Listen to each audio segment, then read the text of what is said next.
এক দেশে এক দয়ালু বাদশাহ ছিলেন। তার রাজ্যে বাস করত জয়নাল নামে এক অতি সাধারণ কাঠুরে।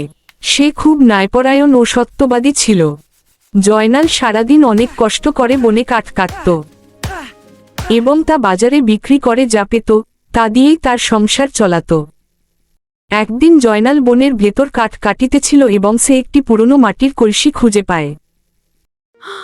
ওয়াও, কলসিটি চকচকে সোনার মোহরে পূর্ণ।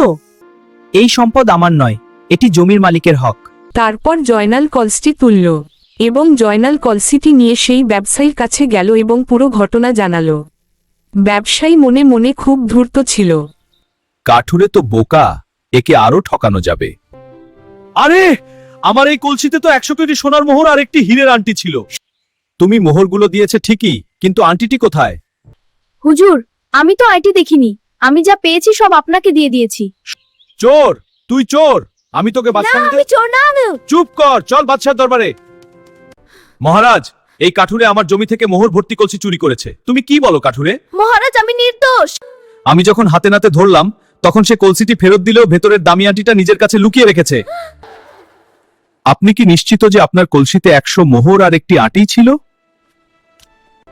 হ্যাঁ মহারাজ, আমি গুনে রেখেছিলাম। যেহেতু কাঠুরে বলছে সে কলসিতে কোনো আংটি পায়নি। যেহেতু এই কলসিতে কোনো আংটি নেই, তার মানে এটি সেই কলসি নয় যা আপনি হারিয়েছেন।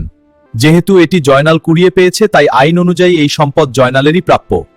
আর ব্যবসায়ী সাহেব, আপনি অপেক্ষা করুন। যখন আপনার আংটি সহ কলসি পাওয়া যাবে তখন আপনাকে জানানো হবে।